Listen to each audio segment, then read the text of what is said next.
Okay, good afternoon and welcome to today's PE session. What we're going to do today, we're going to look at a little bit of racket work. So I've got a tennis racket just here. Things that we can use if we don't have a tennis racket.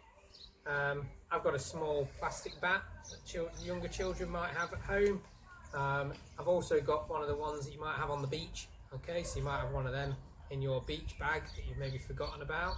Get that one out. If you haven't got rackets, then we can use a book. I've got a frying pan, okay, and we can use that either way round depending on what we're doing.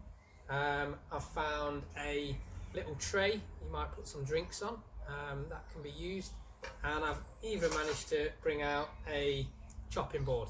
Okay, so lots of different things that we can use if we don't have a racket or a bat to hand at home.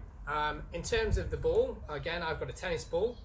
We can use a rolled up pair of socks, although if we're trying to bounce on the floor, rolled up socks don't bounce very well. And I've also got a sponge ball, but any kind of ball, ideally one that bounces, will work perfectly fine with this activity. So we're going to keep this very, very simple to start with. We don't need the racket at the minute. All you're going to do at the beginning is a little bit of throwing and catching practice, because hitting with a racket is all about hand-eye coordination. So we're just going to throw up and catch one-handed. Okay, we're going to do 10 on our right hand.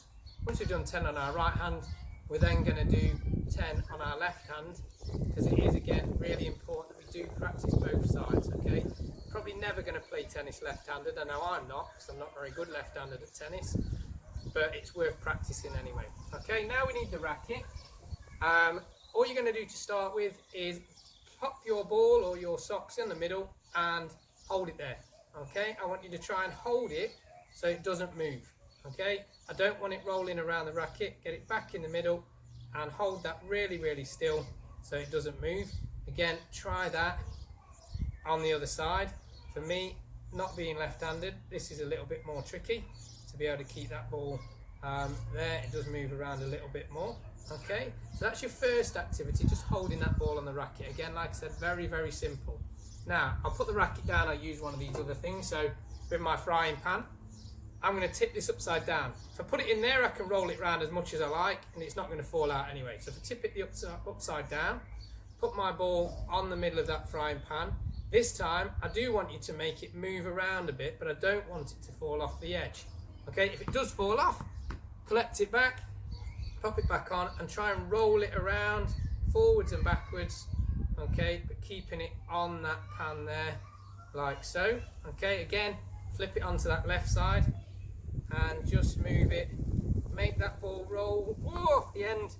Can you keep it rolling around without falling off? Round in circles maybe, and so on. So try all different ways of moving it around, but ideally don't let it fall off the side. A frying pan is going to be much harder than a racket, because a racket has a bit of a lip and will help it to stop falling off the edge. Okay, right. The next one we're going to look at, so we've done a little bit of balancing, we've done a little bit of rolling.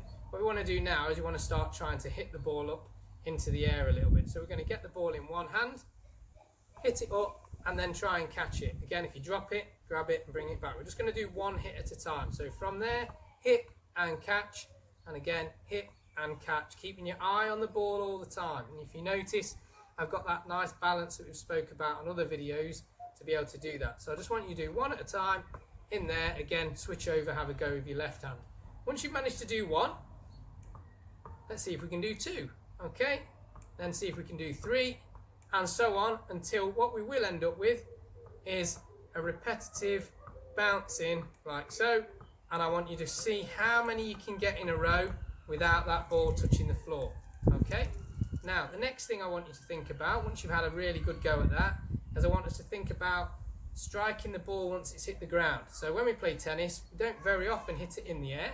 Okay, we normally allow it to bounce first, then strike it. So we're going to throw it up, let it bounce, and then hit it up and collect it. So throw it up, let it bounce, then hit it up and collect it.